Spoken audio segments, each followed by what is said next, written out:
This episode of Jive Talkin with Shane Diablo brought to you by Vinnie Paul's Recipes, now available at Rainbow Bar and Grill. That's right, his lemon pepper wings now available, and his barbecue sauce cheese burger out of sight now available at the Rainbow Bar and Grill. Jive Talkin with your friend Shane, heavy metal news podcast. Does it drive you insane? Could it give you gas?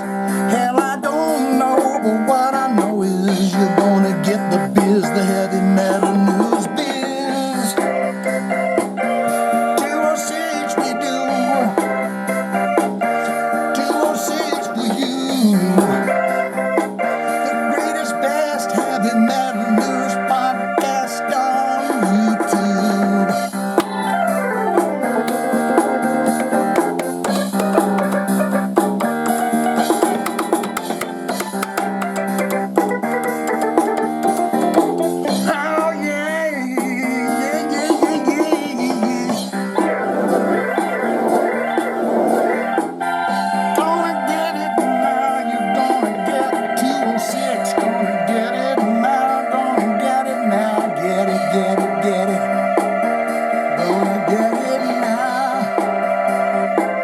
Hit that button. Get in now. That's going to go down as one of the greats. I apologize for any lighting issues, any glasses issues, or whatever. I'm trying to do the best that I can do with the budget that I've got. Let's get me into the hundreds of millions and we'll change everybody's lives around here, all right? This was not an official commercial, but if the Rainbow Bar and Grill would like to cut me a check, we'll say 5 G's. That you're welcome to have that, use that at your will and at want, but it is true. Vinnie Paul's Recipes, they tried to keep them locked up. They tried to keep that lemon pepper wing fucking recipe locked up in the cemetery gates. Got loose. Those people over there at Rainbow Bar and Grill says, we're gonna get those recipes. If it takes, whatever it takes, we're gonna get those recipes. They got them. So congratulations to them. I hope you go down there. I'd love for someone to finally, and at any point from now, when you're watching this podcast, until you think about it in the future at some point, I would love for someone to put a review of those delicious lemon pepper wings and barbecue sauced cheeseburger. I'd love for you to put that down here in this video at some point. We say, Shane, I found this many moons later as I was traveling the galaxy with my family. Wouldn't that be fun? Isn't it going to be wonderful when we're part of a galactic community and we can actually travel?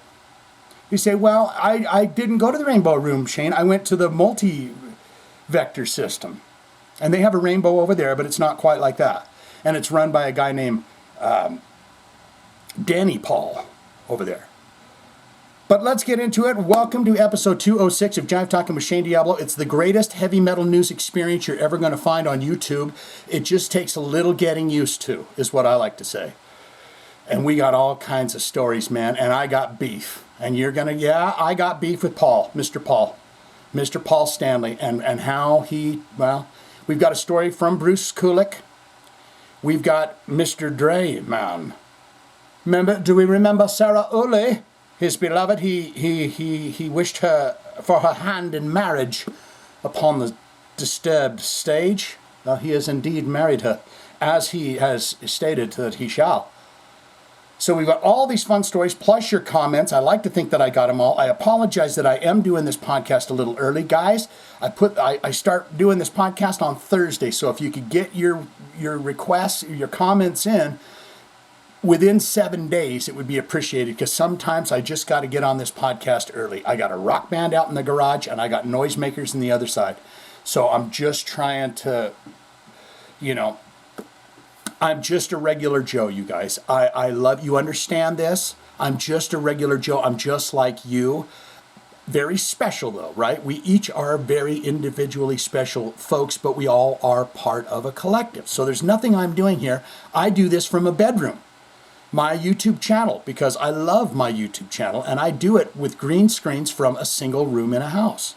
So I live with other people, and they have not a scant care in the world about volumes or anything else. So I try to do what I need to do that I'm passionate about in between the people making the noises and doing all the things and stuff. So, the point here that I'm trying to tell you is you are magic inside. They have taught you to be outside of yourself, but when you take the time to investigate the stuff that truly goes on inside you, when you quiet the mind, you understand the fact that you are indeed a very special person. You just haven't figured out exactly what it is that you're good at. If you're like, I have not a talent in the world, you do. You just don't know what it is. And maybe it's being my friend, putting comments in. I don't know. But we're going to get into it right now, and we're going to get into it with this guy right here. Oh, Kenny! That is Mr. Peter Steele, and boy, oh boy, those teeth look healthy. I mean, he drank the red wine. But Johnny Kelly, of course, you know him. He's the drummer for Quiet Riot right now. He's going, I think it's time to do something in terms of celebrating Peter Steele's life. And the paychecks would be better. It's about time. Come on. The four dicks from Brooklyn, it's time we celebrate. But we don't get somebody who's going to be the nude singer at Typo Negative. No one can ever fill that hole. Peter's right here. He says, you're goddamn straight about that shit. You're damn straight about that shit. Who would you get to replace that man? Beautiful songwriting on that bass guitar. Vocals. Can't do it. Typo Negative's Johnny Kelly. It's time to do something in terms of celebrating Peter Steele's life and his music, what he did. Let's not forget, yeah, he looked like a giant Frankenstein Dracula, but he had a lot of good music and stuff, too, that he did. In a new interview with Shit Talks Reviews, former Typo Negative drummer Johnny Kelly confirmed that a full-length concert recording from the long... And that's another thing, is Typo doesn't really have a lot of good live... There's very, very limited selection, wouldn't you agree, here on YouTube to watch? The long-defunct band is in the works for an official release. He said, as transcribed by Bob, well, we're able to get our hands, all right? We were able to get our hands on a show. I just got a mix of one of the songs just 2 or 3 weeks ago, and to put an approval on it. It was mixed and mastered, and we were going to put it out with on a label. And now I believe we're doing it with Nuclear Blast. That's a good one. I'm not exactly sure when it's coming out. Right now, we're going through the artwork and stuff like that, approving that kind of stuff and stuff like that. Typo Negative, by God. I've seen them 5 or 6 times. I love the Typo Negative. My band Die Monster Die opened for Typo Negative. I think that was the Typo Negative, Celtic Frost, something else tour. Back there when Monolith had popped out for Celtic Frost, that was the tour. Because the greasy buggers at the venue, they came over to ask us to change our prices. Because we were selling our shit for $25, and they said, you got to raise the prices. You got to be equal with Typo Negative and Celtic Frost. You can't have low prices. And I said, but if we lower our prices, or if we raised our prices, then why would I want to buy some of our stuff when I could go buy that kick-ass Celtic Frost hoodie over there? Well, you got to do it because they want their cut. The venue wants their cut, and the promoter makes sure they get that cut in there. Typo Negative effectively broke up after the passing of frontman Peter Steele in April 2010 from heart failure at the age of 48. It's crazy to think that he was a younger man than I am now. Born on January 4th, 1962 in Brooklyn, New York, he stood a tall and strong 6'7". That is 201 centimeters tall. And had a low, bass-heavy voice, which was one of the most recognizable features in Typo Negative's music. There's also that wafty, flangey bass sound that's very flowing and dark, but gothic kind of sounding, right? And Peter, you imagine sitting in the band room and you walk in and Peter's sitting over there Peter, going to talk about you again. And he's sitting over there, and he just blisters something. Hey, yo, guys, how you doing? Come on in, guys. Yeah, shut the door. There's a bit of the draft out there. Yeah, I know it's snow. It's Brooklyn, New York in the middle of December.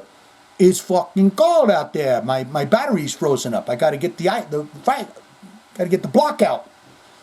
Anyways, guys, come and sit down. I got a little number for you. I'm the green man, the green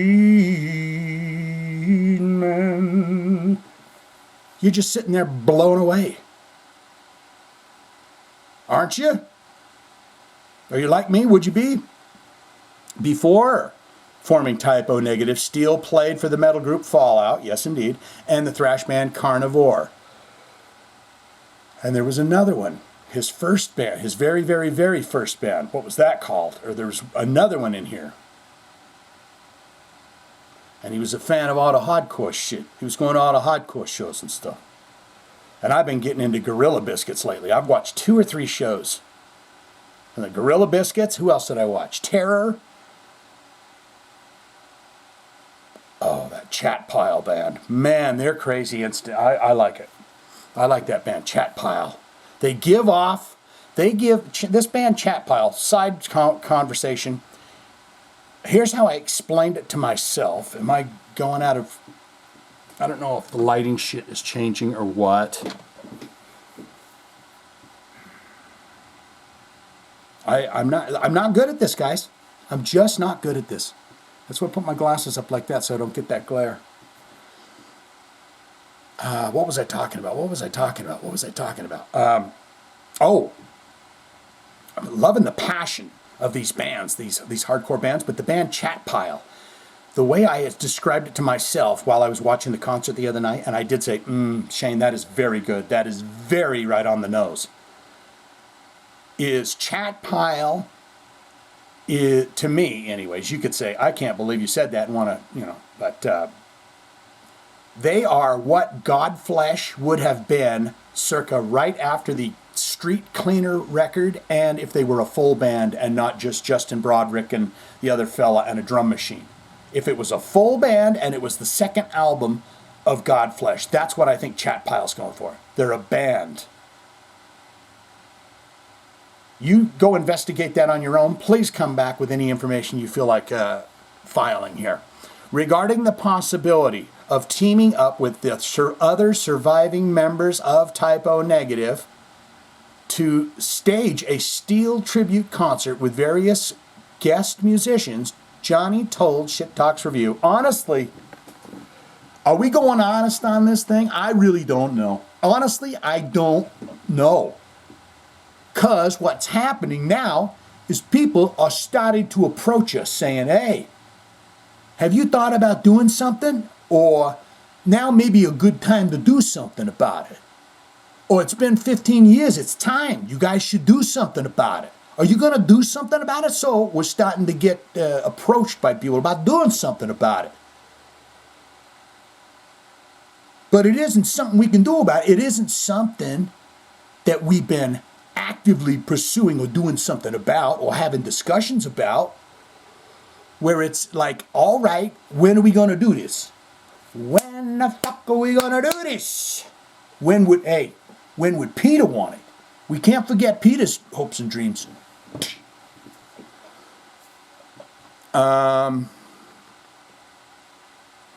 Who are we going to do it with, guys? That's a very good question. Because you can't do it with nobody. Could you just imagine a bunch of singers getting up there and trying to low throat? And here he is, fucking, who? Danzig? I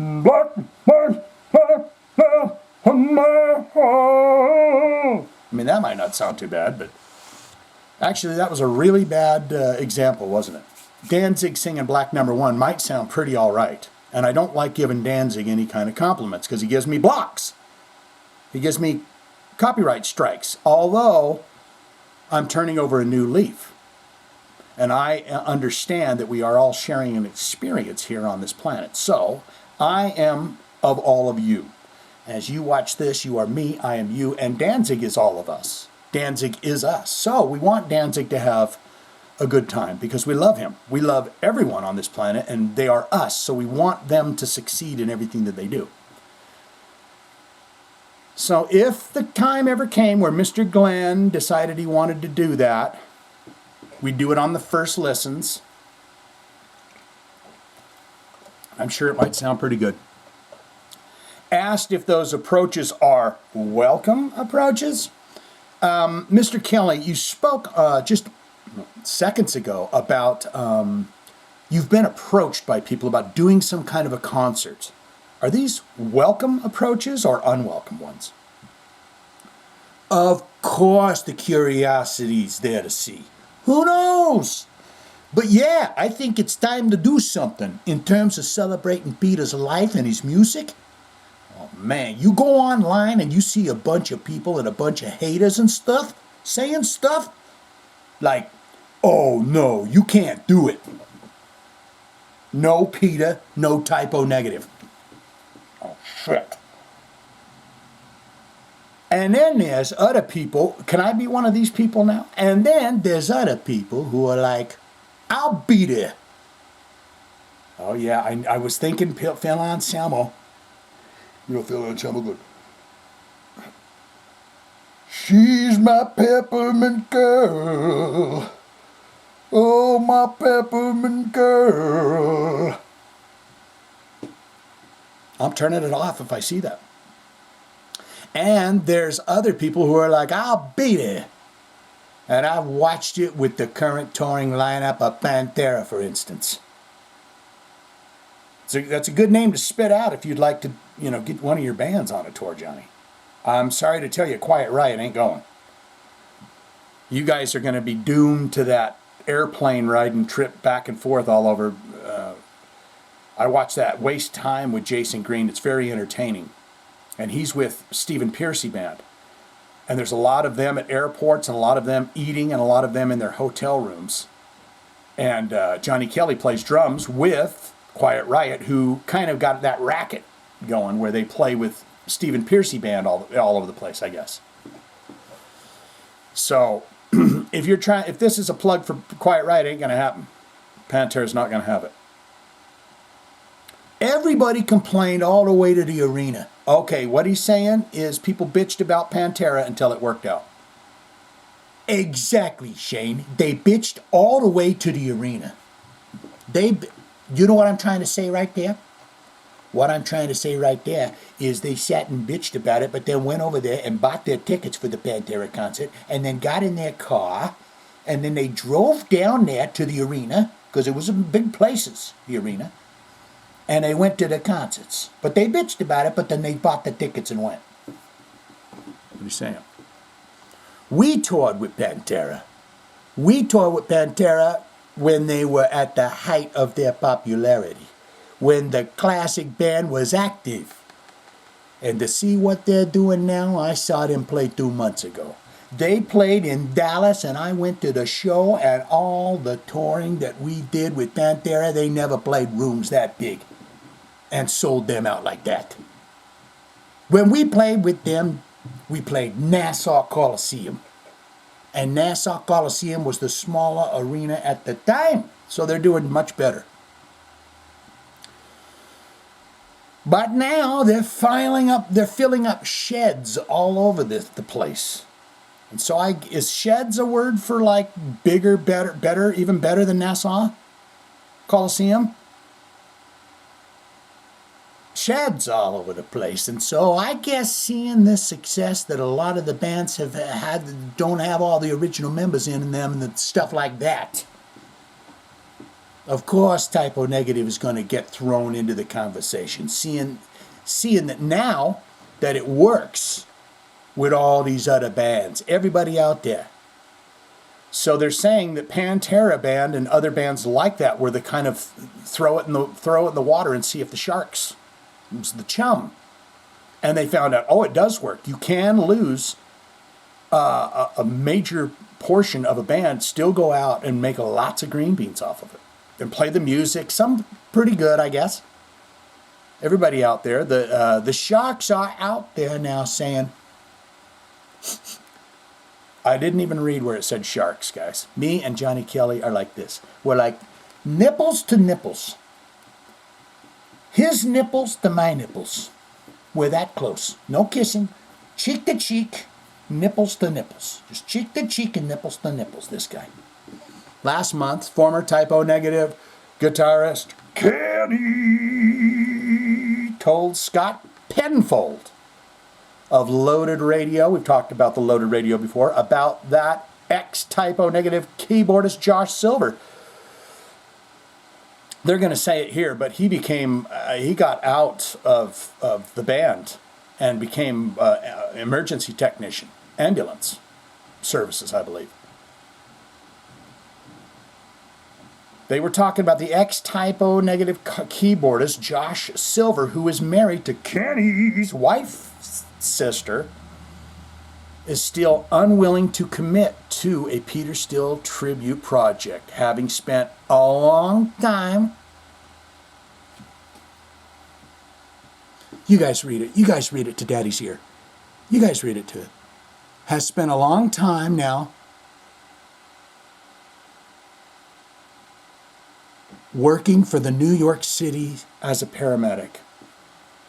So this didn't really go anywhere, and we don't know if there's anything that's ever going to happen, but they're saying good news, the deals are on the table, things are happening, we're thinking about it. Typo Negative is known for its brooding soundscape and cult status in the 1990s and early 2000s. Has recently seen a cultural resurgence as new generations discover the band's genre-defining music. Indeed, it's just a matter of time. Peter, of course, had major stage fright. What's that thing again? Oh, news we won't be talking about. Nikki Sixx.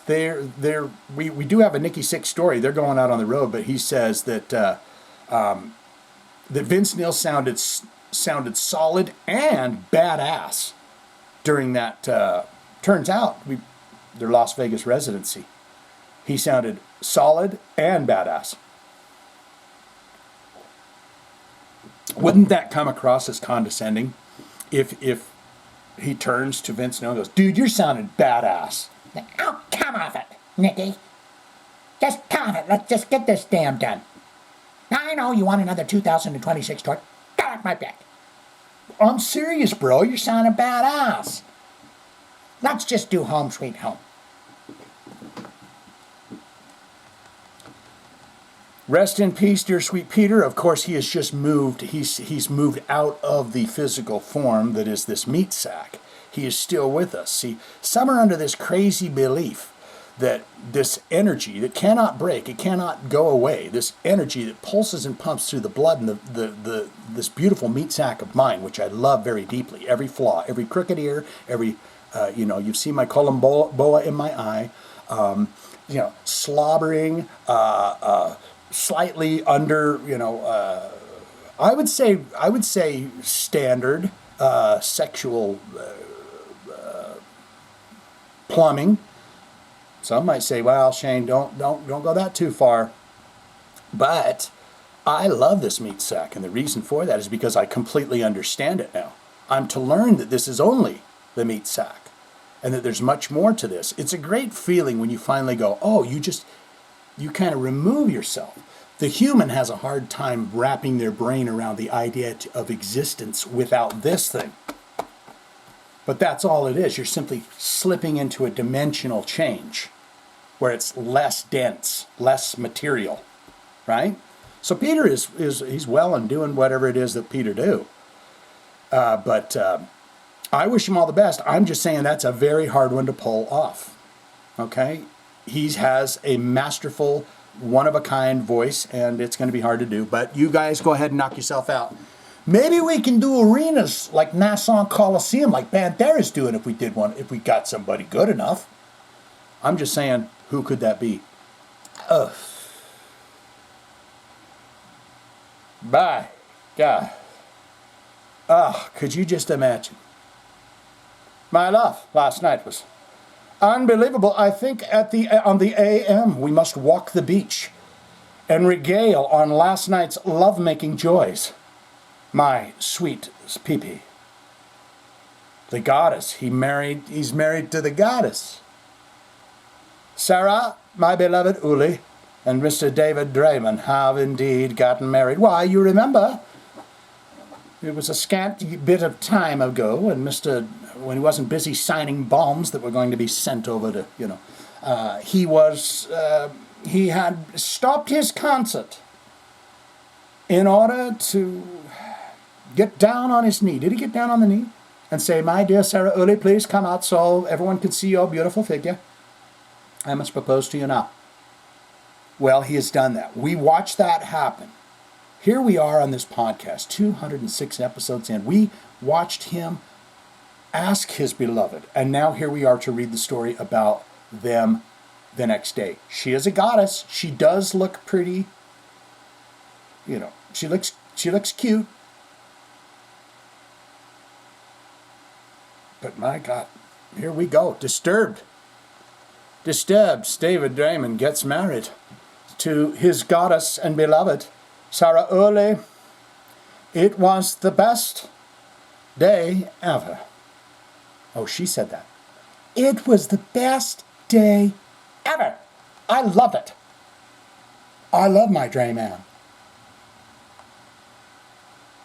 Disturbed's frontman David Draymond and his fiancée Sarah Uli have tied the knot on Sunday, November 16th, at an outdoor ceremony in their home state of beautiful Florida. Well, there's those waters.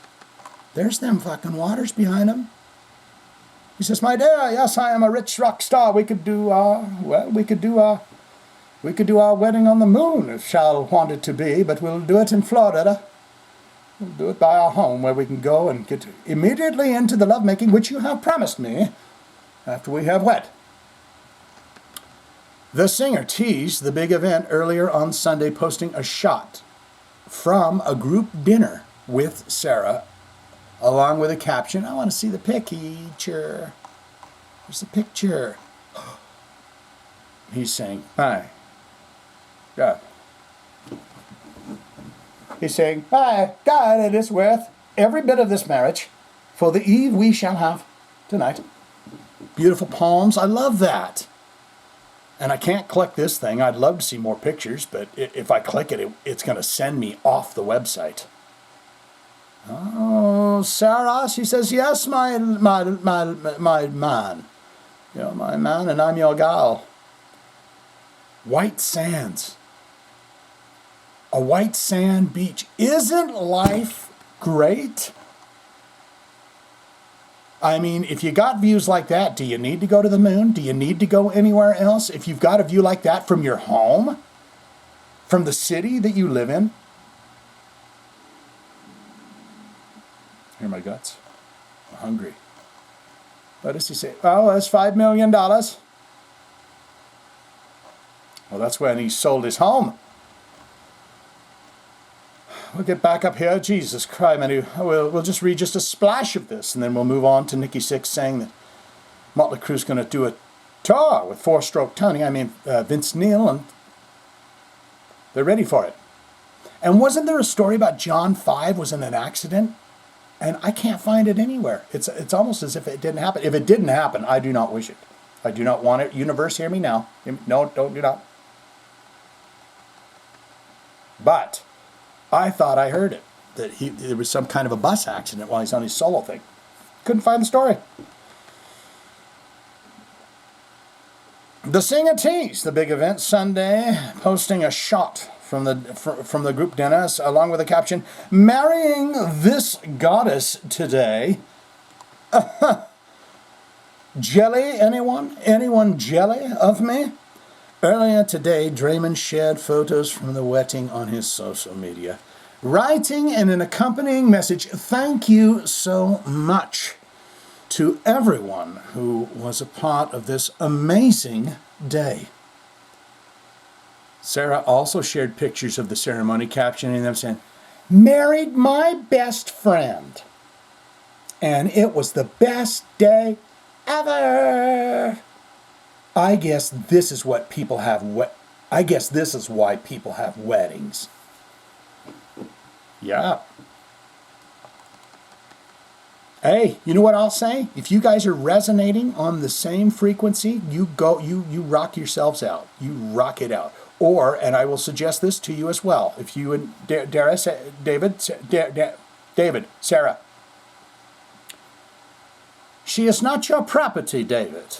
Okay? You understand this. You hear me clear, right? We are in 2025. She is a divine feminine, okay? Shit is changing around here on this planet. You understand this? The Earth's Schumann resonances arise, and with that is the divine feminine power. It's coming back, right? No more of this bullshit. No, this beefy steroid bullshit. No more, okay? She is not your property, and you are not her property. But what you want to do is you want to find each other's resonance, right? You listen and understand where she's coming from instead of saying, you're right, you're wrong, and I'm right. You listen and then you tilt your beliefs so you can better resonate with her. And that is how you will have a wonderful relationship forever. Okay? David proposed to Sarah on stage during Disturbed's May 9th concert in Sacramento, California. The emotional proposal took place before the second to the last song of Disturbed's set at the Golden One Center. The light. He says, for my goddess, Sarah Uli, I must perform the light for her and get her hand on that stage for marriage. And we've been through all of this. But you might want to know this. After bringing Sarah out on stage, Dave pulled her close to him and he said into the microphone, Sarah, my love, you have made my life so much better. You are the light in the darkness for me. I love you more than anything I have ever loved in this world. And it would be the absolute pinnacle of my life. And I'm actually doing a better job of proposing to her than he did. Pinnacle of my life and existence. Beautiful. He then reached into his pocket and pulled out a tiny box and opened it before the audience, before the regaling audience on his beloved Sarah Uli, before getting down on one knee. That confirms what we asked earlier. I love you. Before getting down on one knee, the singer continued, Sarah Uli, my blessed, my love, will you marry me? Sarah quickly nodded. She didn't want to. Uh-huh. Sarah quickly nodded and he said, yes, before David got back up on his old knees. Took him a second, but he put that ring from the box. He opened the box. It's got that little click. That's when you know it's a good ring. You're like, that's going to be expensive. Because I heard that little, when he opened that little box, it had a real knock on it. And then the glare that came out of that son of a gun. And she says, by God, that's my David. Let me have a drink of this. Jesus, I'm having a great time over here. Are you having fun? What is some more stories we won't be talking about? Over. Oh, yes. Norway. Kind of really good band, right? It's, how do you explain them? They started out kind of, they're fans in the black metal universe, but they're kind of more, they got more R&B in them or something. Neverland album. They got Weeping Stones as the new single. And another story we won't be doing is John 5 confirms he was due to appear on Ace Frehley's Origins Volume 3 album. He wanted me to be on that record, but we can't do it now. And another piece you won't be getting is the Danko Jones record, Leo Rising, 9 out of 10. Heavy metal banger, horns up for that record. So Danko Jones, we've done him on the channel. You know how we roll around here. If you like to party, if you like to be friends, if you like to get silly, if you like to have a good time, join us. Subscribe. Lots of fun over around here. Nikki 6 says Motley Crue's summer 2026 tour will be a blast. It's super exciting for us. Now, I'm going to say this, I am not a physician, but if indeed 3 out of 4 physicians have said that Mr. Vince is going to be fine for this, then, get the cash register out, Nikki Sixx. I think the lineup's interesting. It's going to be a show that pulls a crowd, I think. In a new interview with Mike Hasu of the 100 FM The Pike radio station, Motley Crue bassist Nikki Sixx spoke about the return of the Carnival of Sins tour. You know what that tells me right away? They're going to have all that crap and garbage all over the stage. I'm telling you guys, just simmer it down. These guys got giant, sexy ladies and laser shooting and smoke and, it's just all over the place. Carnival of Sin tells me you're going to go crazy and it's going to look wacky.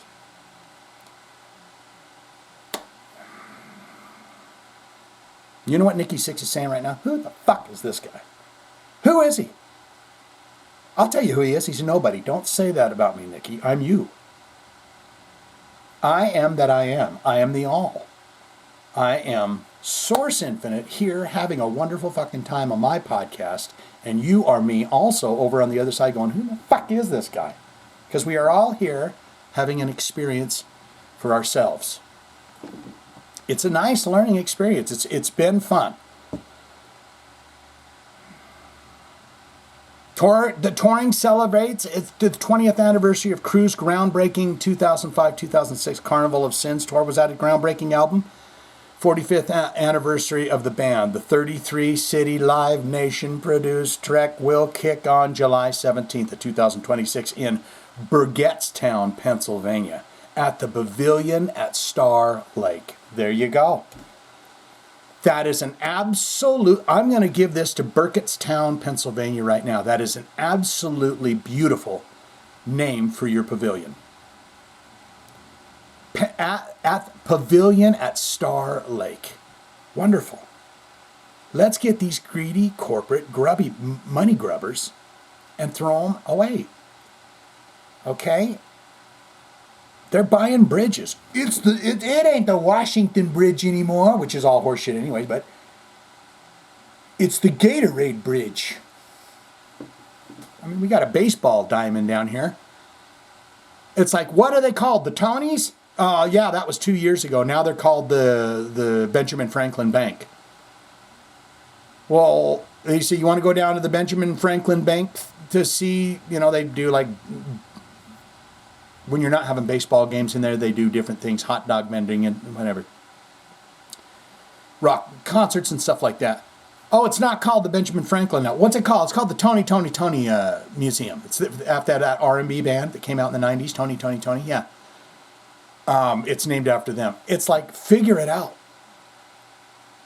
So I love the idea that Star Lake Pavilion have decided this is it for Burgettstown, Pennsylvania. And isn't Burgettstown where Michael Myers was or something? Burkittsville.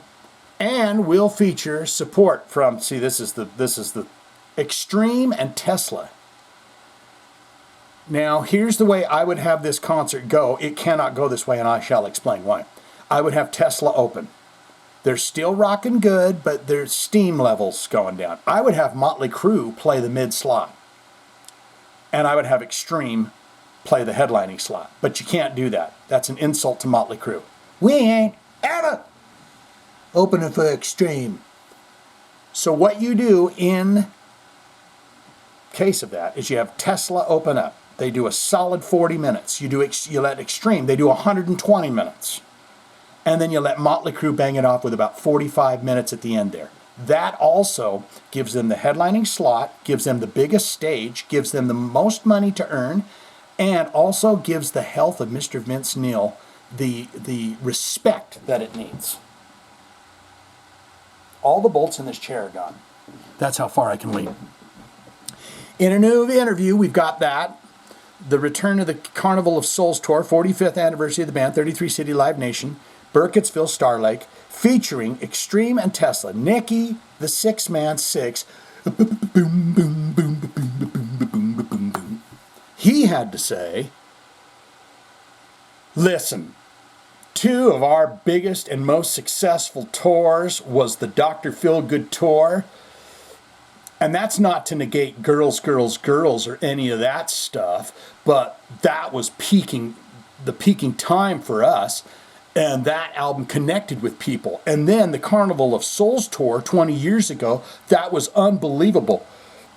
It was such a fun experience. And we were just like, it's an anniversary of that and the DVD, and people still talk about that show. We were like, oh. Us in the marketing team were like,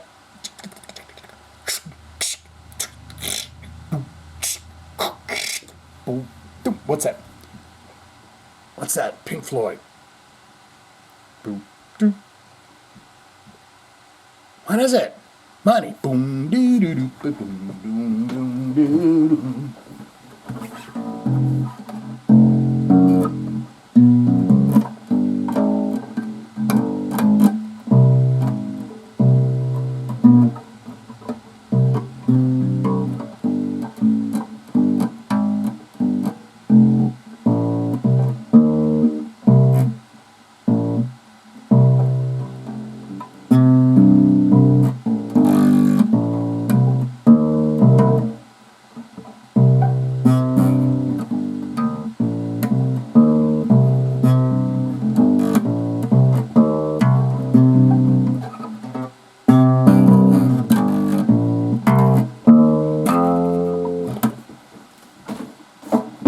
Little bit of Justin Hawkins for you there.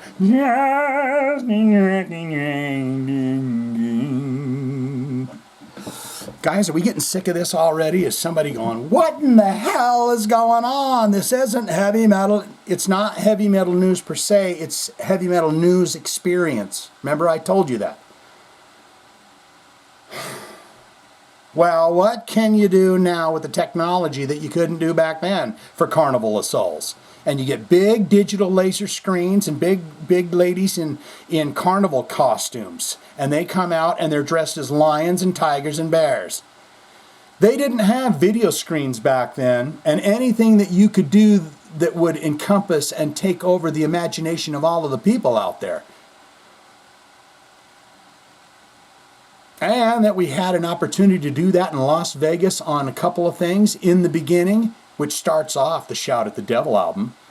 We had an amazing visual presentation of In the Beginning, mid-show. Everything went dark, and there's this basically devil talking to you, narrating.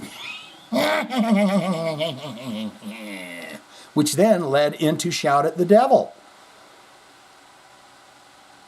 And these are the kind of things, when you think about the carnival environment, don't you do it, Mickey. You're going to put tacky shit all over the stage. You're going to do, let me tell you what you're going to do, Nikki. You're not going to do it, but you want to try and outdo Wasp when he says, I'm coming and bringing the carnival circus with hay bales and shit. You guys can do that. You can have the digital screens and the giant sexy ladies dressed as Barnum and Bailey Circus, and you can have hay bales and everything. And what does he say? What does Mr. Six say here? How far can we take it? It's super exciting for us. And Tommy, what does he do with the drums? He's made those drums on a roller coaster that rides around the stadium, and thank God that never broke down. My God. You know, you'd already killed Razzle, the drummer. You know, just imagine that roller coaster coming down. It's like, I wish you all the best. Regarding Motley Crue's choice of support acts, this is good stuff here. For that tour, Nikki Sixx said, we're really stoked with Tesla and Extreme. Because the idea of Tesla and Extreme and Motley Crue, it is all about songs. However you interpret them. You can play them Rammstein style, or you can play them George Thorogood style. Quite the contrast there he made. From Rammstein to George Thorogood style. Or you can play them whatever. A good song is a good song, and that's what I'm really excited about. We've had the best time. We look out at our fans. When we did that stadium tour in 2022, they were singing every Joan Jett song, all the Poison songs, all the Def Leppard songs, and all the Mötley Crüe songs. All right. I think we're humming right through this, guys, and I'm giving you so many good extras, extra news nuggets. Should we go down this, go back here and say, Sarah, did he miss any stories with us? Yes, Nikki Six, Vince Nielsen. Sounded great. Yep. Sarah, okay, he's going to drive us back up into, Bruce Kulick. Now, before we hear this story of Bruce Kulick, let's hear something from Paul Stanley the next day. That's Chris Jericho. Before they get the Q&A, Paul's got something to say. Because this next story here is going to be Bruce Kulick on reuniting with Kiss during Kiss cruise in Las Vegas Landlocked. It was real magical. Now, the spot that I saw wasn't very magical. In fact, it was quite rude of Mr. Paul. So let's get his apologies first. This is Chris Jericho. He needs to be the man that's if it's not going to be Eddie Trunk, it has to be Chris Jericho that does the asking of questions. See what Paul's got to say first. Your questions, do some magic tricks, whatever you're going to do. Please welcome Paul, Gene, Tommy, and Eric.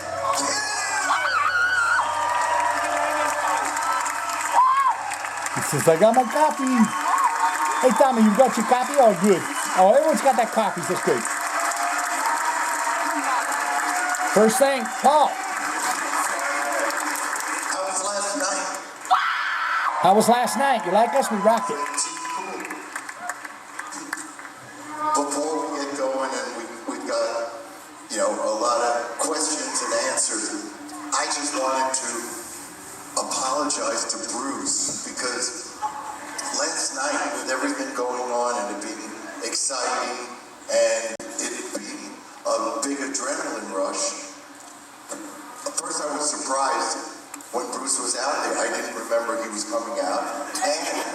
You didn't remember. And then I forgot to give him his due, because Bruce not only is a member of the family, Bruce was an important member of the band. So, sir,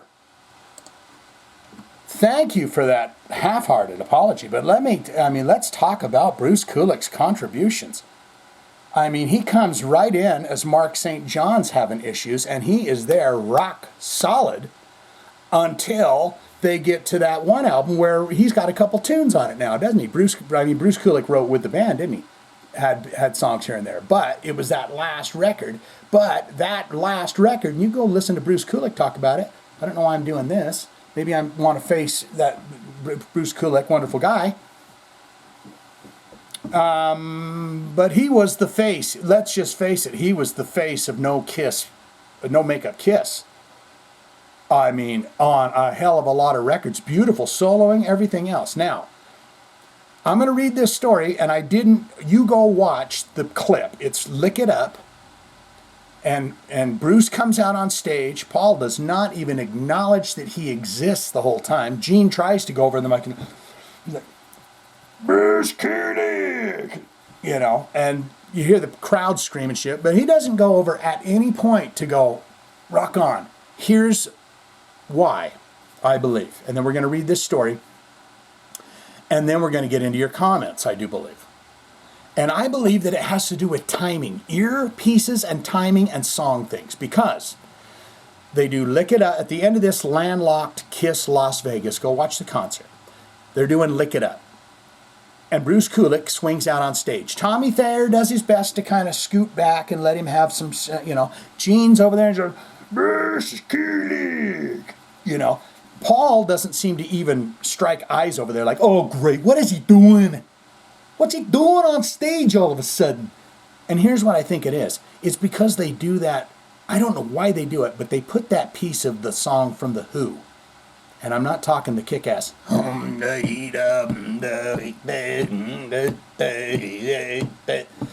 talking about the old-timey band from the 60s. But they put that.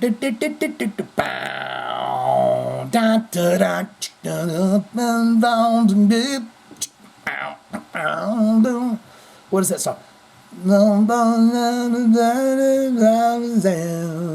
Anyways, they put that piece in the middle of Lick It Up. And I don't know why they do it, but I think it's one of those where he forgets. He does forget Bruce Kulick's coming out, but then he's going, oh great, it's got that whole breakdown thing in the middle. And so we're going to get all flustered because he's out here on stage now. And it sounded okay. I just thought it was really, I thought it was kind of rude. But Bruce is not going to be that way. And who knows, maybe they played again at this festival thingy. But it says, on November 16th, the day after he joined KISS during the final 2 songs of their unmasked electric performance at KISS Cruise Landlocked in Vegas, former KISS guitarist Bruce Kulick participated in a panel discussion and question and answer session at the event, which took place at the Las Vegas, Virginia Casino and Resort Complex. Some excerpts appear below.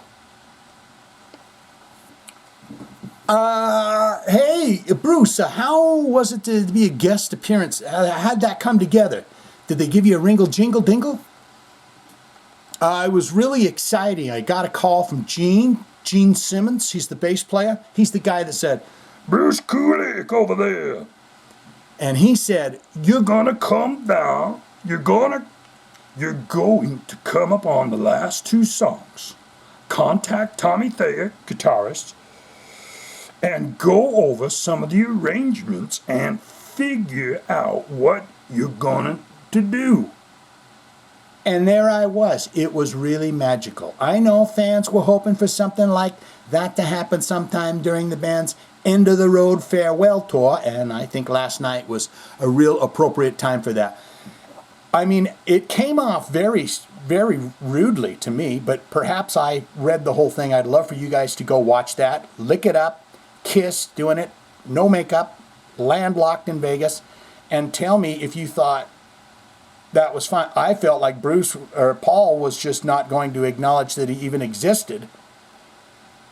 Bruce, in the beginning, I felt left behind. I didn't see much value in my years in what I did.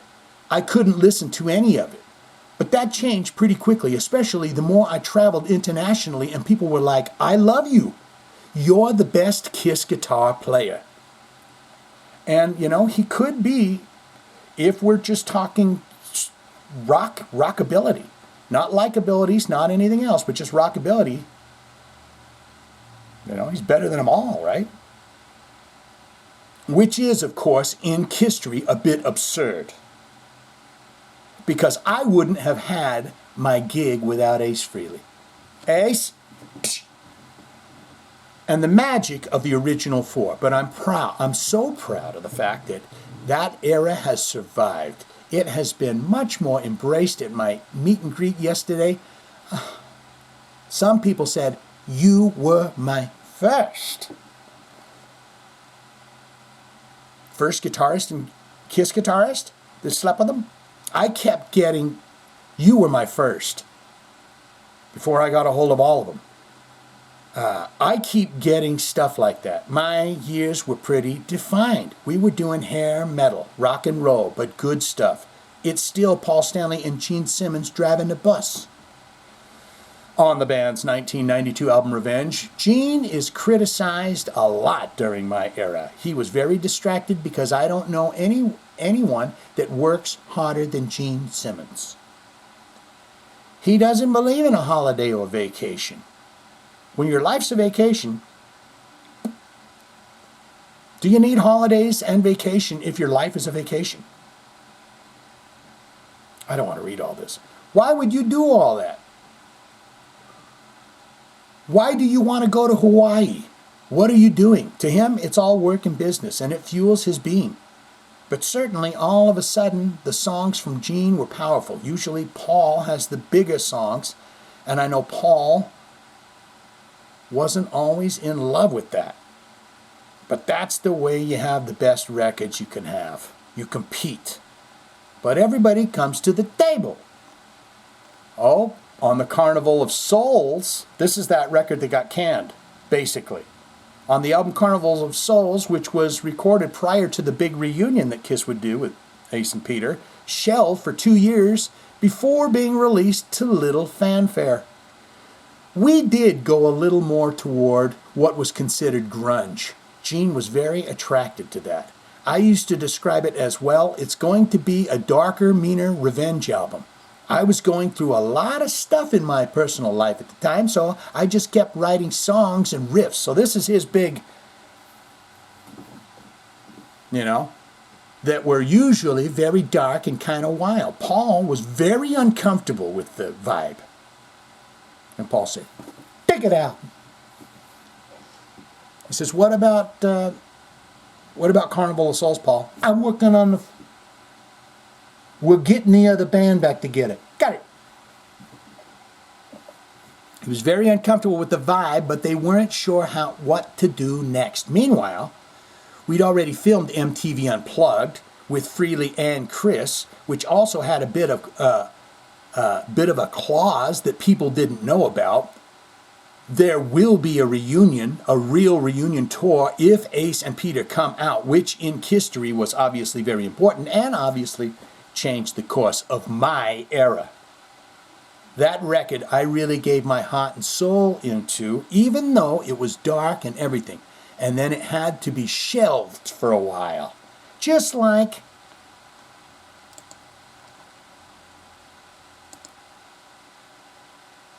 we've got, a lot of questions and answers. I just wanted to apologize to Bruce because last night with everything going on and it being exciting and I forgive you, Paul, but you need to. I want you to get on. I want you to create an official Paul Stanley YouTube. Do you have that? If you've got it, I want you to sit down. I want you to just be like this, next to your beautiful table. You could even do it in that room if you wanted. Just don't pan down to that carpet, but just look straight ahead. But be sitting and say, "Hello, everybody. How are you doing? It's Paul Stanley, the star child of Kiss, and I'm sitting here at my beautiful $50,000 table that Shane spoke of in other podcasts. And,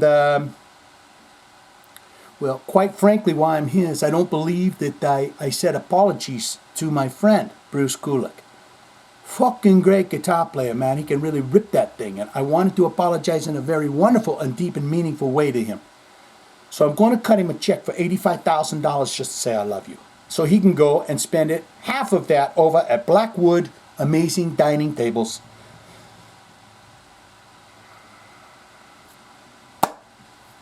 Don't use any of that, Paul, but you get the gist of it. Just a nice video, and they're always good when you flop down in the chair, too. Camera rolling, and you do this. You go, ah, gee whiz, guys. Ah, gee whiz. I'm fun doing this guy, me I am. What I did to Bruce can't be... What did I do to the guy's feelings? And apparently you didn't do anything to him. You did more to my feelings about Bruce's feelings than you did to his. But hey, whatever. It's time for your comments. We're humming, we're rocking, we're rolling. I'm feeling good about all of this, and we're almost to the end of it already. And I do apologize for doing it a bit earlier. It is 10:21 on the AM where I am, but guys, you have 6 days at very least to get a comments in. So please don't be mad at me, all right? Johnny B coming in here. Your expose on the Poison drama was not only riveting and poignant, but I also learned something. Not only about Poison and the tribulations they've been going through, but I also learned something about myself. And that would be that I had no idea they had an album after Look at What the Cat Dragged In. You're telling fibs and lies, pal. Because if you listen to Look What the Cat Dragged In and you didn't hear Mama's Fallen Angel, or Your Mama Don't Dance and Your Daddy Don't Rock and Roll, or any of that, I only heard the hits and never explored anything beyond that. So I took a dive into their catalog and was amazed by how many albums they had out. I gave it a fair shake, but couldn't get past Open Up and Say Ah. Now that's where I cut off too. I listened to a couple from all of the albums, but I'm going to be honest, I'm not really digging it. I'm not really digging it. It's rock and roll and it's catchy, just not my cup of Earl Grey. Isn't it? That's where I stopped too. What was happening to my young tender brains at the time was not only was I, just gaga crazy for late girls, but I was also getting into Grim Reaper and Armored Saint and thrash metal, and death metal was starting to noodle out, that time period. So as I was, those were kind of your natural bands, Quiet Riot and Kiss and Poison and Journey and all of these to kind of Ozzy and get you where you're headed. But then you started to go, oh, Metallica, Testament, and Overkill, and Death Angel, and, then it was getting, into death metal and all this other stuff. So I cut out there too, but I was still aware that they were making music past Open Up and Say, ah. Johnny B says, the Stanley Simmons segment of your beautiful and informative podcast really captured my attention. Another thing I'll tell you guys right here is you might not enjoy this. It might be horrifying to you, in fact. But the way the AI, and I love AI, okay? I look at it as it's just a mirror. If you feed it love, it's going to feed you back love. If you feed it hatred, you know what's going to do? It's going to go, you don't really feel that way, do you? Try it. AI is more advanced than the human because they've got done with the smacking and banging and shit. You don't need to clobber people in wars. It's 2025, you idiots, right? We are moving into different dimensions. We are ascending as all of humanity is ascending right now on this beautiful planet. Put down your dumb shit and your bad attitudes. Some would say, Shane, sometimes I wonder about your attitude. I'm just very passionate. I speak with passion in my heart. And love. But what I was going to tell you before I cut myself off with whatever is the AI. I love it because when I go over and I look at the Spotify, after I've uploaded it takes about an hour or so, but the AI has clipped it. And you guys are all stars in it. Johnny B responds to this. Miss Althea's, every little piece in it. It's like Shane's intro to the podcast. And then this, and then this, and now it's fewer questions. And Miss Althea's thoughts on that. It's pretty cool. If you ask me, it might scare the hell out of everyone else, but I think it's kind of wonderful because it's just takes your, And to be quite frank and honest with you, the AI has done nothing but said wonderful and kind things about me. How can you have a problem with that? The Stanley Simmons segment of your beautiful and informative podcast, this is still Johnny B.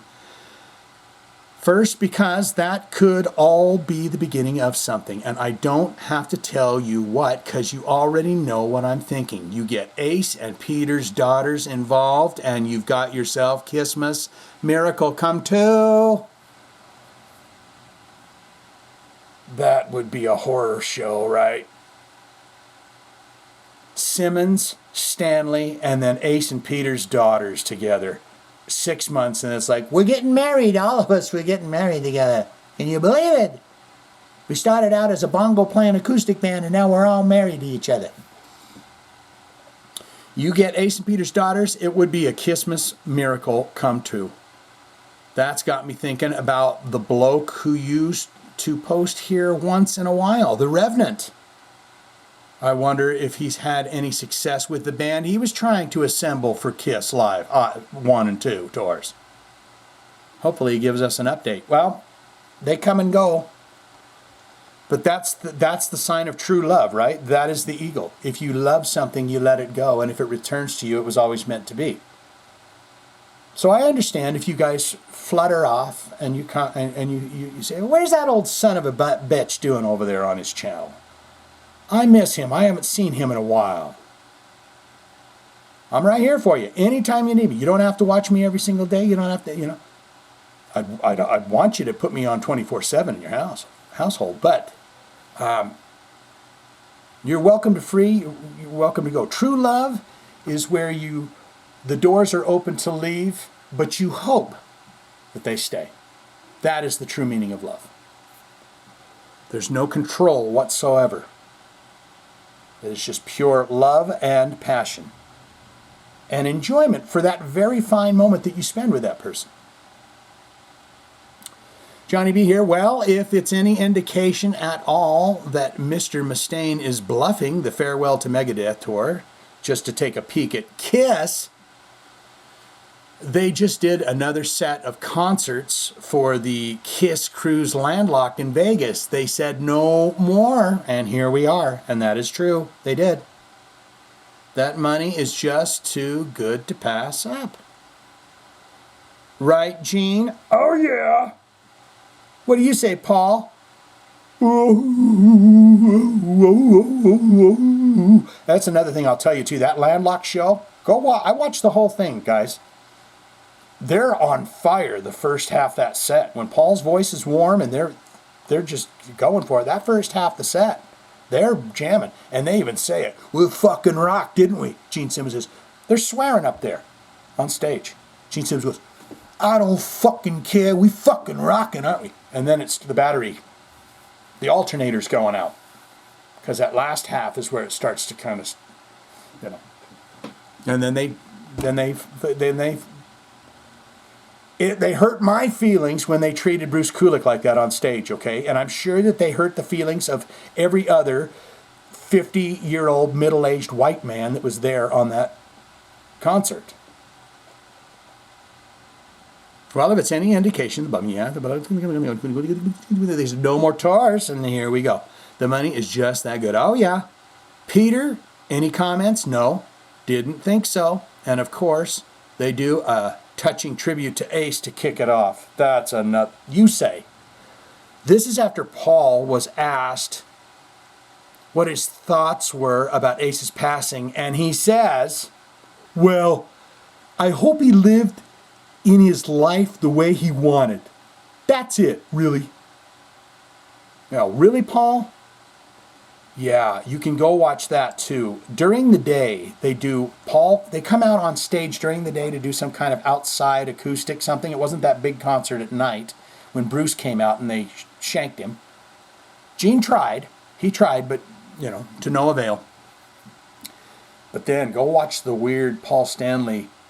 I'd like a moment of silence for Ace, if we could do it.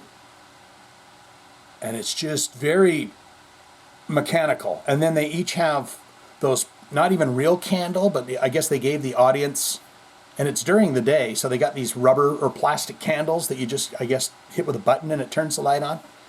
And he's like, let's just go ahead and have a quiet moment for Ace. He's probably returned to Jendale. So let's just go ahead and give him a moment.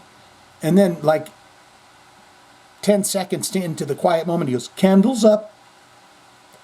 And it was just kind of like, all right, anyways, let's get back to it. I'm just telling you how my feelings are with it, okay? That's what I'm telling you, what my feelings. The man made you millions of dollars being the prominent favorite member of the band you were in for 50 years. And that's what you have to say. If you're listening to this podcast, Paul, and you might be, oh, you're going to say it? Fuck you, he said that to Paul, Mr. Paul. I, Mr. Paul, am not saying that to you, but Johnny B is indeed saying F you to you. I'm no longer a Paul Stanley fan after he said that terrible statement.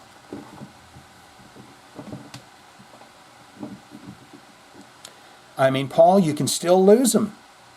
It's important to be a good person when everybody's watching, but it's even important to be a good person when nobody's watching. I can't remember who said that, but they said the true test of your character is the person you are when nobody's watching. That's who you are. And the good news is, if you're a real son of a bitch, you can still change that. Because you're in that part of this game right now where you can say, I go inside. I forget everything that's been taught to me, every church, every school, every parent, every this, every that, everything. And I go inside and I find out who I am. And you can drop all that negative baggage. Who taught you those negative behaviors? Who taught you to treat people that way? You didn't learn it. Or you learned it. You weren't born a baby going, God, I hate everything and everybody. You woke up with big eyes, bright eyes. And then you get, I told you to pick your toys up. That's when your nervous system starts to go out of whack.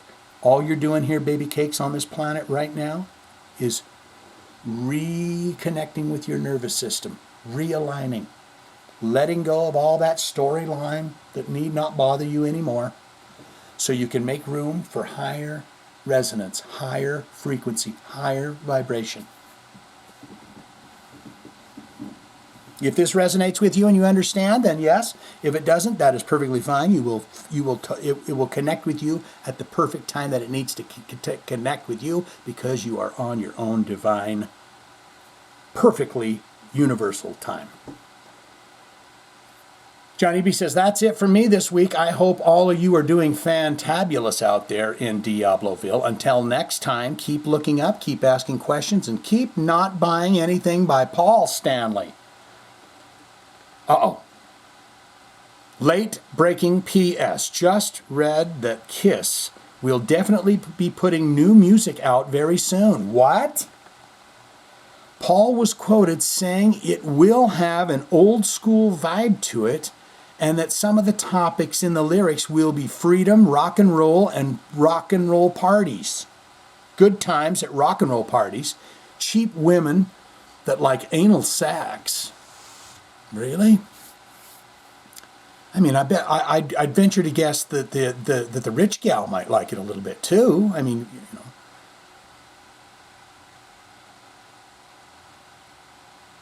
cheap women might like it, but I think the expensive gal might like it as well, or they might not like it at all.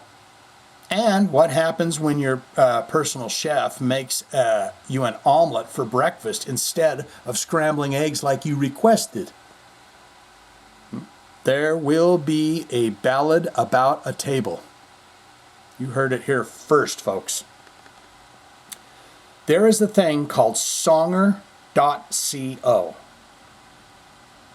And you can go and put it'll write you a song. You type in it. Because I was going to do a story about AI songs, because there's this band called Electric Venom. And it's an AI band, god damn it. It is an AI total. And I wanted to, maybe I might put them in the next episode or something. But I go over to this place and I said, write me a jingle for Jive Talkin with Shane Diablo podcast in these styles.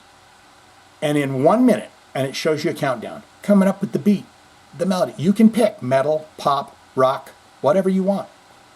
And in a minute, it pops this song up, and it's it's better than anything that I've ever made. And it's good. And it's going, Shane Diablo does a heavy metal news. It's informative and great and really, really good. I mean, it's fantastic. So if you get a chance, just look up, on Google, write a song. It doesn't cost anything. It's one of them websites that just does it there, you can just go on it. But I noticed after the third or fourth try of it, it wanted an email. So it's like, it's still free and all that. We'd like you to be a buddy of ours. But I'd love to hear some different renditions of the Jive Talkin with Shane Diablo theme. So I'll put this up there because it's got everything. You could put reggaeton, reggae, and black metal, and it'll come up with something for you. So I'll put this out to anyone that's this far in the podcast. If you have a YouTube channel, please go make a Jive Talkin with Shane Diablo song and just post that video up here on YouTube, and then I'll make a video where we sit and listen to the Jive Talkin with Shane Diablo versions that you've come up with. How's that sound? How's that grab you? Is that too much? Maybe I should make a video just telling you to do that. Is there anybody out there? So we got this. I know, I double checked it and triple checked it because I didn't want Big Tone going, they nuked me again. So I double checked. I think it's just I'm too early today.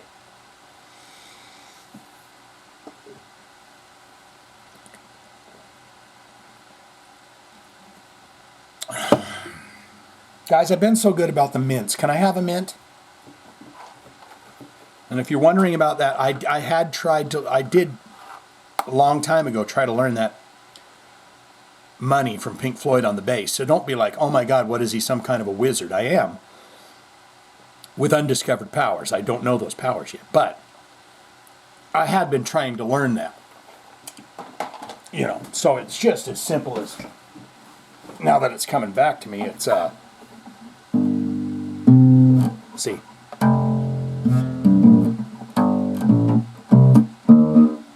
Let's see.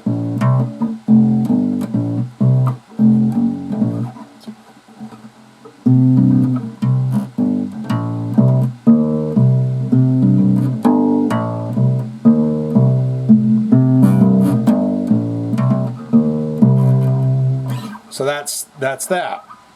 Another thing I've been learning that you guys would probably love to know too, since we're here. Miss Althea, where's she at? Did I go past her? No, I'll never. But since we're here,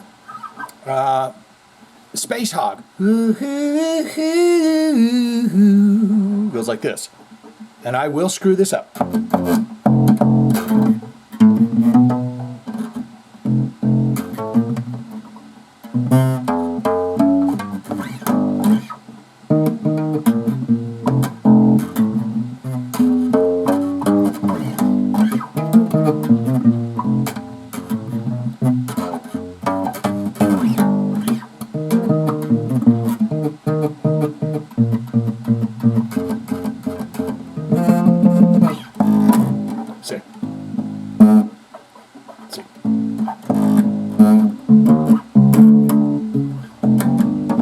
Whatever, guys. I know someone's turning it off right now. I'm telling you right now, I can play that stuff good, but this hand tenses up. As soon as I turn the camera on and I'm trying to show it, see how this hand's shaking like that? It tenses up. It don't want to play those notes when I'm recording. I'll turn this off and it'll sound like Jaco Pistarius. It'll sound like Geddy Lee. Anyways, Miss Althea coming in, and we got Mike Buchanan to end this thing, and I thank you once again for another wonderful day and another wonderful podcast, 206. Miss Althea, the dumbstruck fool, says, Dave Mustaine, it's news that he is stubborn, question mark. Okay, alert the presses that he's a Virgo in the transitional zodiac and an ox in the Asian zodiac, and yeah, I am totally locked in with all of that now. The universal clock instead of the Gregorian. You know what I learned the other day that blew my socks off? There should be 13 months. The Gregorian calendar was created for taxes, to make sure that people were doing taxes and stuff. Because, haven't you ever wondered why October, Oct is 10? Or Oct is 8. But it's the 10th month. Sept is 7 or whatever. If we had 13 months, which there's 13 cycles of the moon, there would be 28 days in each month. Every week would start on a Monday and end on a, how's that work? Monday and end on a Sunday. So, every month. That sounds more clock-like to me than this horse shit. Oh, this has got 31 days and we got leap years, and this day over here's only got 28 days. We've been bamboozled is what I'm trying to tell you. I've woken up to it, and I'm just saying, we've been bamboozled. But good news is on the way. And yeah, what rock band doesn't have a beer, wine, or some other brand of liquor these days? I will give props to the 3-chord bourbon, which was founded by Neil Giraldo, Pat Benatar's husband. He's a badass guitar player, and has custom blends in collaboration with other musicians, Hailstorm and Blackstone Cherry, among others. Partnered with them for their Backstage series, I have a bottle of the Blackstone Cherry blend. Blackstone Cherry bourbon. I used to love me some bourbon, and it is, Miss Althea says, I have a bottle of that Blackstone Cherry blend, and it is so good. I love bourbon. Bourbon on ice. Or on the rocks, they used to say. Give me 3 fingers of bourbon on the rocks. I always wanted to do that.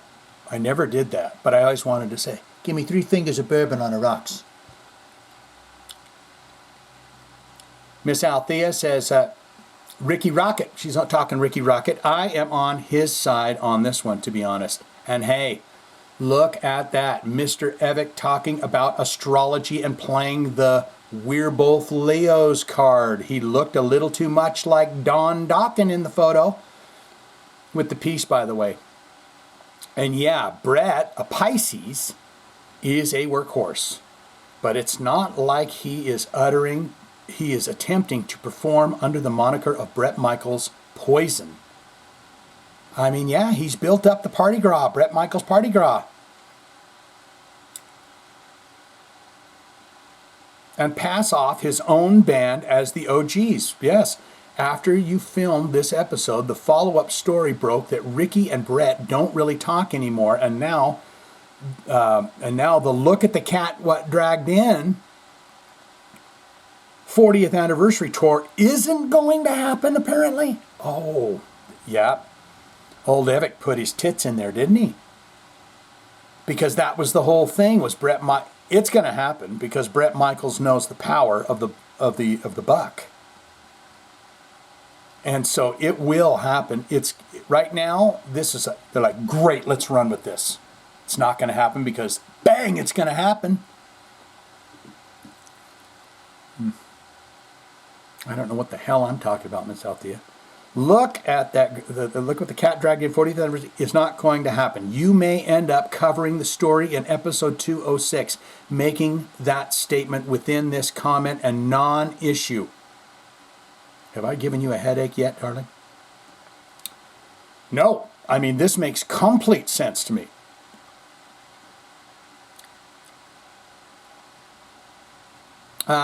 Oh, yes. Okay, Miss Althea on Stanley Simmons. That's the Stanley Simmons project. They're doing body rock. Let me take your body down. Gonna take it back. Eric Stanley's on the bongos.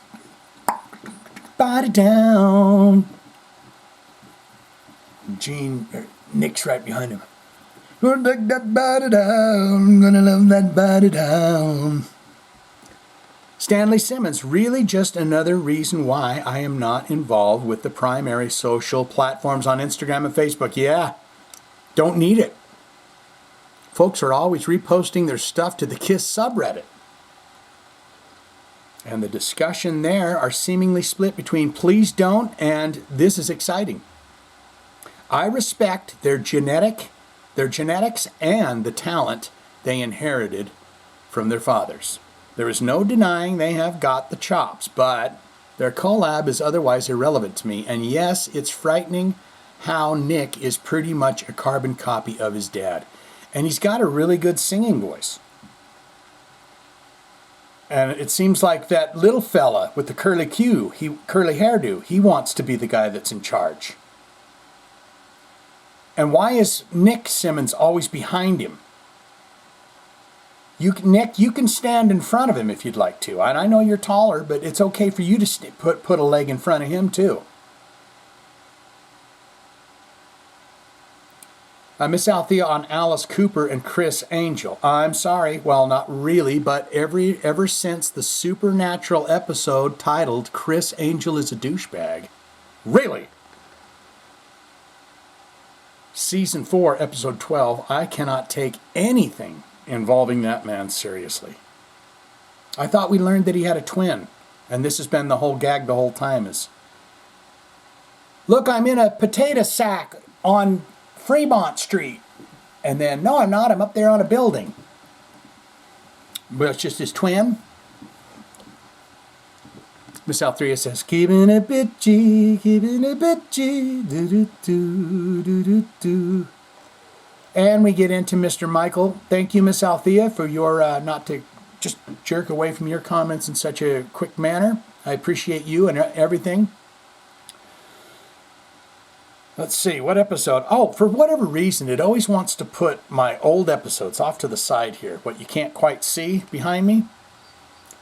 It just wants to bombard me with that first episode. Jive Talkin with Shane Diablo of Metallica Waspin. 955 views 4 years ago. And not a one of these don't you find that strange that not a one of these have went any kind of, wow, that one really, one episode, wow, that really got a lot of traction. It was like 100,000 views on it. Isn't that weird? It's because YouTube's search and find is so terrible. It is just so badly put together. And I know because I use it a lot. I'm hunting for music and concerts and biographies and documentaries about music and bands and people in bands and all this. And you get very slim pickings. They go, here's some. And as you start to scroll, then it starts to show you the same shit again. It's the worst algorithm. So what we'll do now is we'll go ahead and fix that. And we'll turn this algorithm into my favor on YouTube.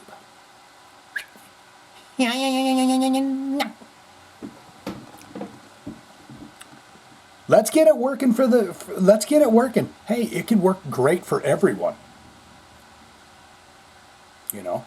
People might not like TikTok. That's fine if you don't like it. I mean, I don't hardly get on it much more anymore anyways. But it's got a great algorithm because an absolute nobody such as myself overnight, boom. I mean, it's happened to me. I have a TikTok on there that went viral, 6.3 million views. I was just asking a song. I kind of made the noise of the song. I said, what's this song? Boom, ka-dum, dum, dum, ka-dum. Hit 6.3 million times. 300,000 heartsies on it. And it's like, not one? Not one of my 1,534 first listens that I've done, not one of them has cracked through. It starts to get really fishy. It's almost like they don't want certain frequencies. They don't want certain energies, might I add, like ours. You got to have the same energy as me if you're sitting here and listening to this at all. You got to have the same. Mike Buchanan here, my heavens. Let's get into it, and then we're going to get out of this episode. And we're here. We did it. 206. We did it. Mike Buchanan on this week's movies that are bad, but we love them anyways. Keeping it with the Mystery Science Theater 3000 timeline. Invaders from the Deep. I'm pretty sure I've seen all of these. Because Tubi, if you love Mystery Science Theater 3000, real tongue twister to spit out, I'm pretty sure all of them are on Tubi. Or that other one. Invaders from the Deep, 1966, the first official episode. From the ocean depths they came, with strings attached. Ladies and gentlemen, hold on to your snorkels. Because Invaders from the Deep is what happens when Thunderbirds meets a seafood platter and everyone forgets how to act human. This movie, stitched together from the old Stingray puppet series, features marionette heroes who look like they're one stiff breeze away from neck dislocation. It's like watching a James Bond movie performed entirely by ventriloquist dummies who just got tenure at Atlantis Community College. Damn! The story. Oh, it's something. Evil underwater alien invades Earth, and humanity's only hope is a team of miniature people made of wood, plastic, and whatever existential dread comes free with the puppet strings. This is fantastic. Commander Troy Tempest, a name that sounds like it's from 1960s deodorant brand, leads the crew of Stingray, a submarine that looks suspiciously like a Hot Wheels car that fell in the tub. The dialogue is delivered with all the emotion range of Siri reading Shakespeare underwater. The action scenes, explosions in fish tanks, torpedoes made of hope, plastic waves of destiny. It's the Michael Bay directed. If Michael DeRay It's like Michael Bay directed a puppet show from aquatically inclined toddlers. For aquatically inclined toddlers. You got some words in here. And those aliens, oh boy, imagine rubber squids that look like they lost a bar fight with a salad spinner. Their evil plan is never quite clear, but it seems to involve a lot of staring menacingly and waiting for humans to drown themselves in plot holes. Still, there is an undeniable charm here. The craftsmanship, the miniatures, the sheer, let's give this, the sheer, quote, let's glue this together and call it cinema, quote, unquote, energy. It's like watching a child's toy box declare war on sanity. You can't help but cheer for these little wooden heroes as they wobble their way toward victory. Verdict, 4 stars out of sheer audacity. It's Jaws meets Sesame Street meets Twilight Zone, directed by someone who thought water pressure was a metaphor. I'm telling you right now, your mama done taught you them good English skills, because you're a wordsmith. Grab your, well, then look at that. You fuck that right up. Grab your favorite beverage, sit in your favorite chair, pop some popcorn, and press play. May contain mild peril, soggy dialogue, and visible strings.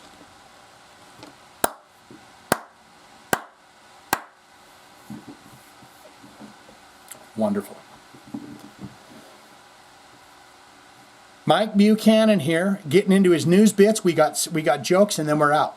Okay, and then you guys are probably getting a little tired too. Want to go lay down on your carpet? You want to go have a little snack, have a little carton of milk. You want to lay down for the midday. I understand this. Mike Buchanan on Dave Mustaine. Guess we now know what Dave's doing in his retirement. I can't say that I've never drank any of those banned beers. I'm not really much of a drinker anyways. Well, hope Dave has a good, safe time in life away from music. I hope he has a good and safe time away from music. I was thinking the beers that I've drank. I've had the, I want to say I did a video with it, but it was the Iron Maiden one I got at the liquor store, and it wasn't very good. I didn't think it was very tasty, but someone else may say it's the greatest taste in the world. It's okay. We are different. We are one, but we are all here having different experiences in order to collect and create. We're here to be creative, to lollygag, to be fun, to have silly, to let your imagination run wild. First things that get stomped down in your childhood, right? Remember when you always say, I wish I could go back to the good old days, man, when I didn't have a fret in the world. Yes! That is where we want to be. Before everyone said, this is how you think, this is what you believe, this is what you say, this is how you do it, this is the way you wipe your ass, this is the way you do everything. We go back to that innocent time. Who were you when you had a fantastic imagination and you had a dream? Because I'm here to tell you, my wonderful friends, it's only the beginning. And every dream that you have ever wished and wanted, some of you right now may say, Shank, come on, what are you talking about? You're talking nonsense. But what I'm going to tell you right now is this. There's still enough time. I'm 52. There's still enough time. If I was 62, there's still enough time. Why? We are moving into a new era. And it's going to be a whole lot different. And this era is not going to be about money and debt and lack and scarcity and everything. It's about abundance and prosperity. You having everything that you ever need, and all you've got to do is do what you were sent here, put here to do, which is create. Use your imagination, even if that imagination is in your mind and you sit there and you can daydream in color. That is what you're here to do. You were never here to pick up a shovel or a law degree or anything else. That's not who you are.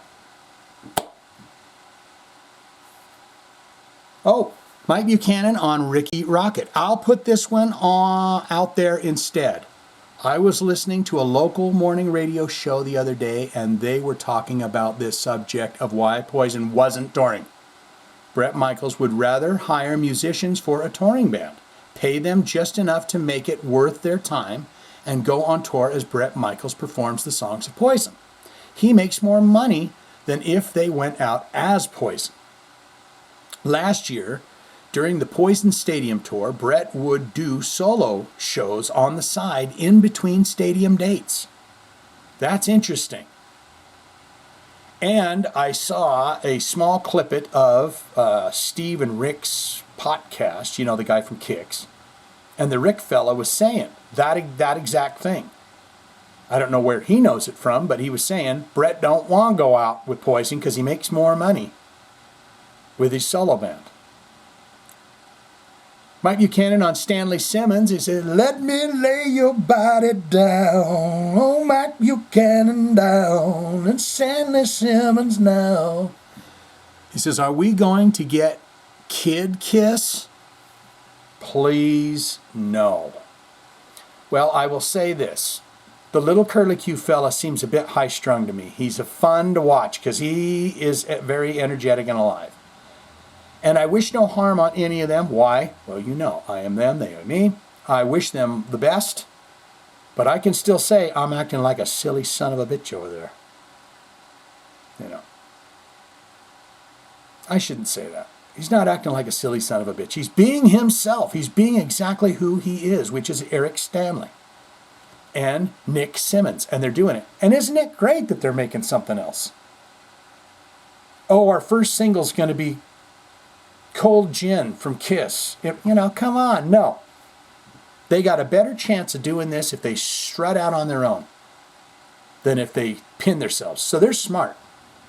Mike Buchanan on Chris Angel and Alice Cooper. I must say this kind of happened way back in the early 80s. Not the two together, but Chris was the front man of a very short-lived metal band called Angel. Now, that wouldn't be the other Angel, right? Because there's another big band from back in the day called Angel, so he ripped their name. There's a video on YouTube for the song Don't You Want My Love. He sings and does magic tricks. Now, would I go see Alice and Chris together? Oh, you better believe I would. Jesus. Chris Angel, what is it? Don't You Want My Love? Hey, I can almost put, I got Kiss up here. I can put, does he spell it with a K? No, I can't remember. Chris Angel, Do You Want My Love? Come get your love. Now, you won't hear any of this if he tries to, oh, Jesus. Oh my God, this is the greatest thing I've ever seen in my life.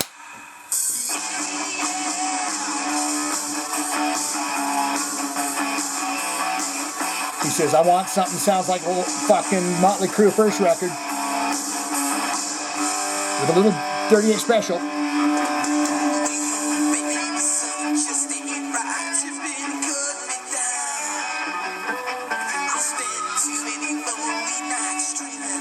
Oh, he blew the disco ball up.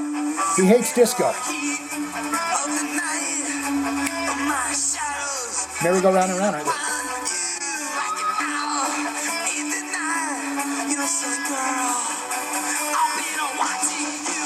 Oh, he has a sexy lady they can do.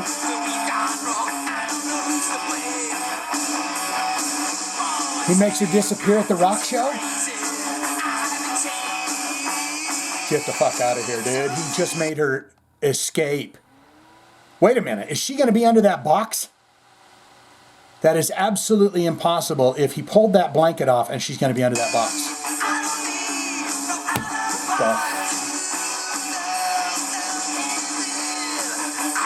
Boy, he's dressed like...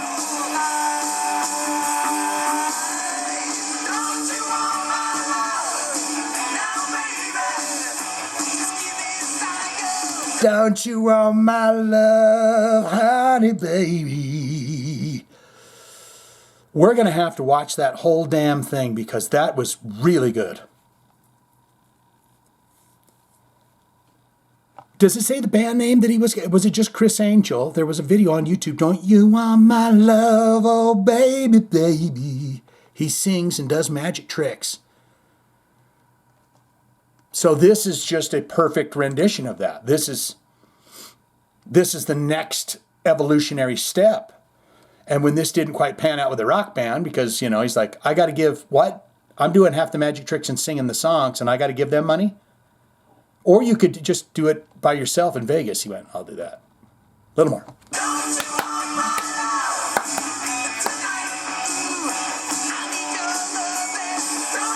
And he moonwalks.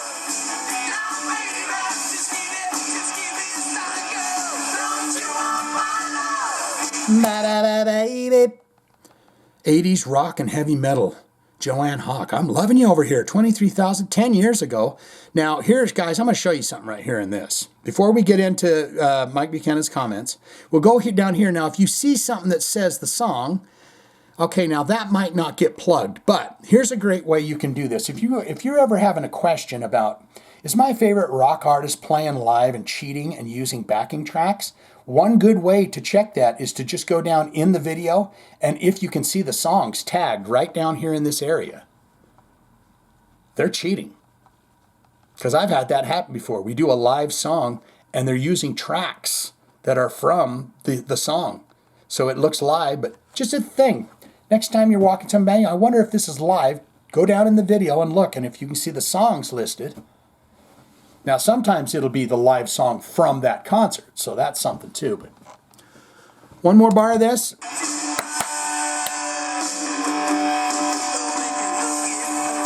I got a microphone right here, don't work with.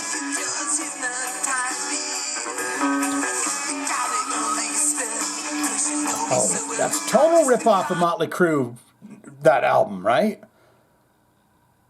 Merry Go Round and Round? He's going round and round circles. A lot of money for outfits. I mean, he's got a lot of outfits there.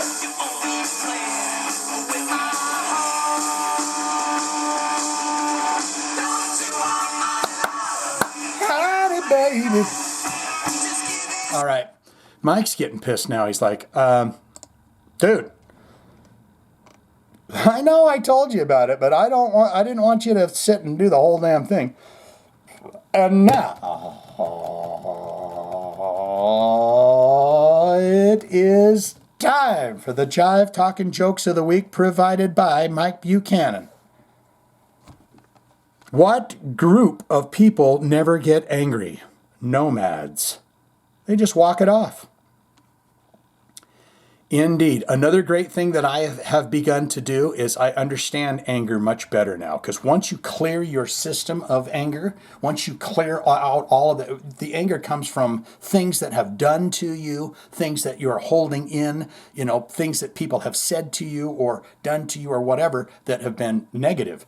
And when you finally deal with those and you look at them and you go, this person did this to me and how dare you? But I understand that you are limited in your elevation, in your frequency. And this lead to distortions that drag you down into a negative light. Even the worst of you say, even the worst people on the planet? Yes, they have gotten away from the resonance of their nervous system, of their frequency.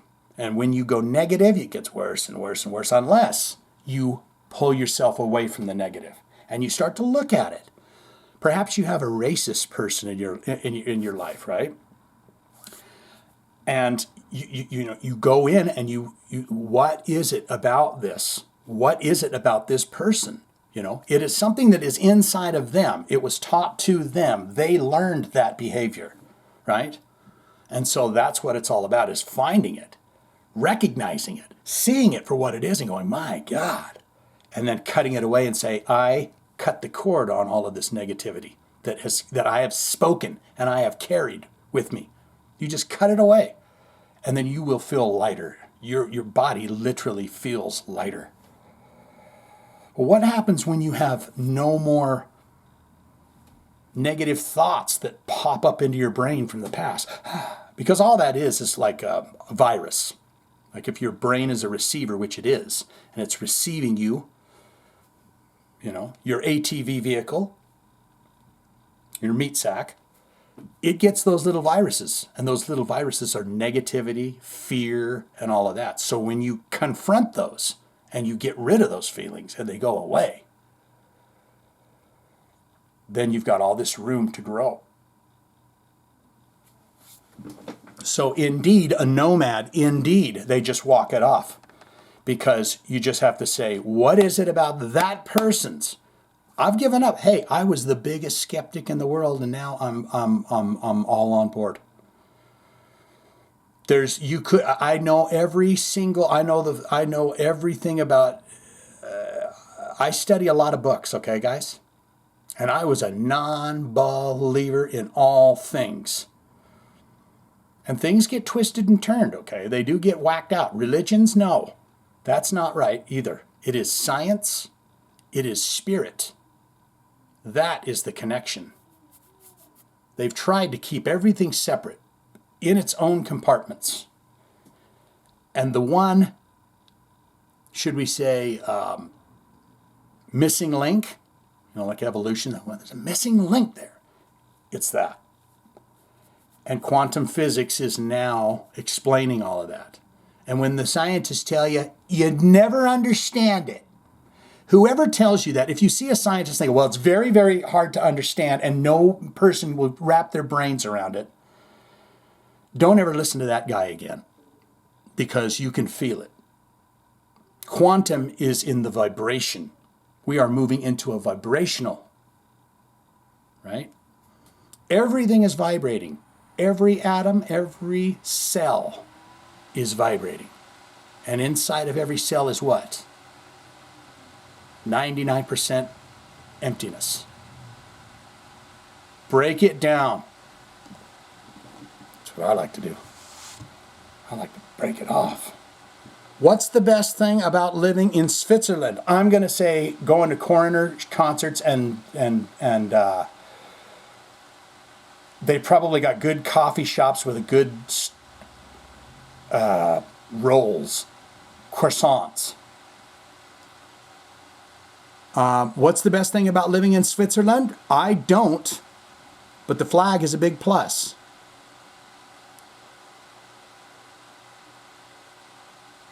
But you don't live there, but you like the flag? Okay, that's fine. What is that? The Swiss, you like the Swiss Army knife flag? What do you call a pig with 3 eyes?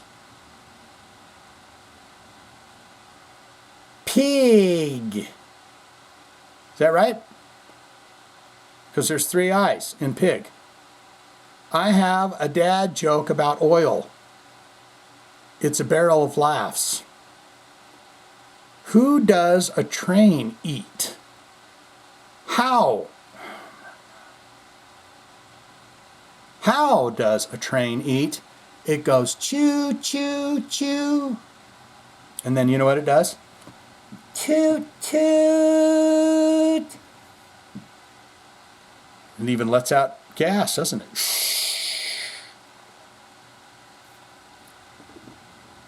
What do you call a belt made out of watches?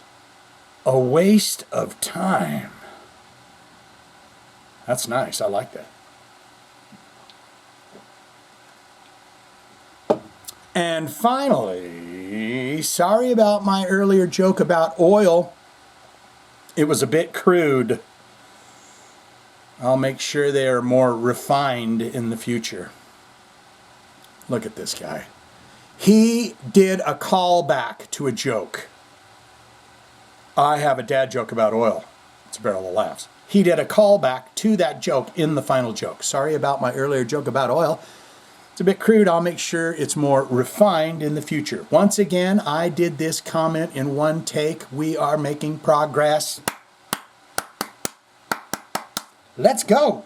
Hashtag get Shane to 100K. Did I do? And I apologize to anyone else that feels that didn't get in there.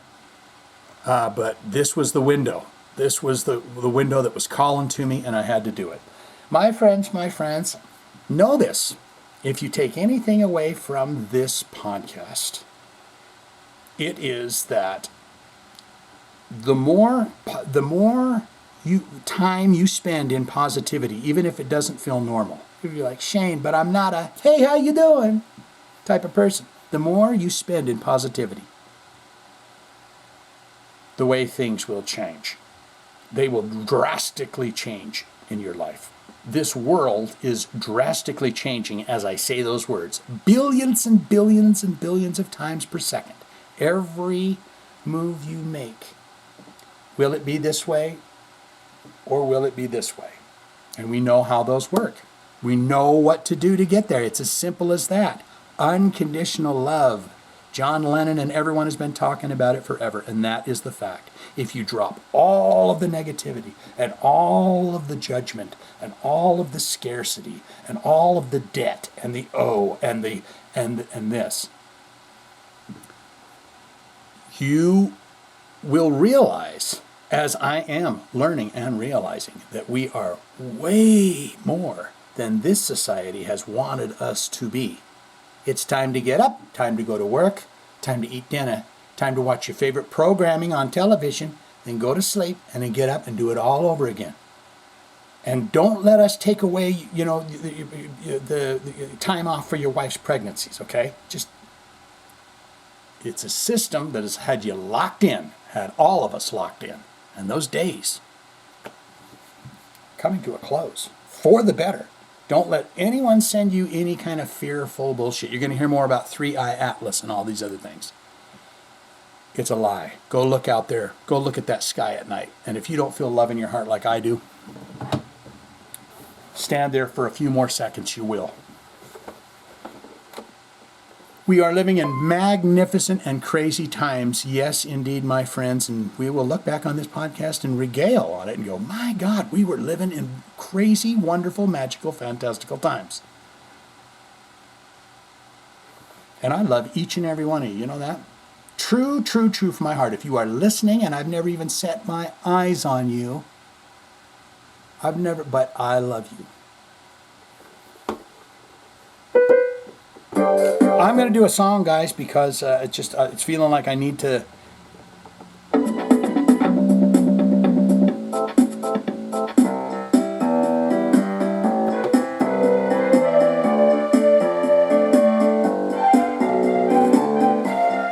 did it and we did it again. We did a podcast with my little friends. I got my dimensional friends like Peter and Ace and Ozzy, and I've got you to tune into my heavy metal news.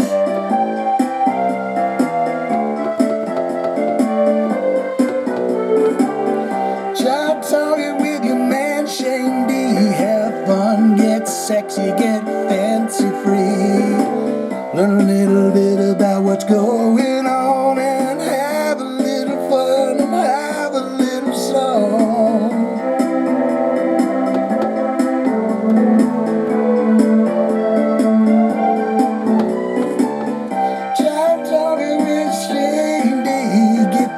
Motherfucking heavy metal news for free. We'll do it again next week, as you see. Come on, baby. Come on, baby. Come on, baby.